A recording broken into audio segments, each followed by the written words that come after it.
மன்னவா ஒரு கோயில் போய் இந்த மாளிகை எதற்காக?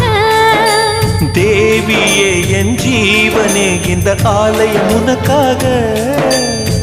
வானில் ஒரு புயல் மழை வந்தால் அழகே என்னை எங்கனம் காப்பாய். கண்ணே உன்னை என் கண்ணில் வைத்து இமைகள் எனும் கதவுகள் அடைப்பேன். சத்தியமாகுமா? நான் சத்தியம் செய்யவா? தொடு தொடுவெனவே வானவில் என்னை தூரத்தில் அழைக்கின்ற நேரம்.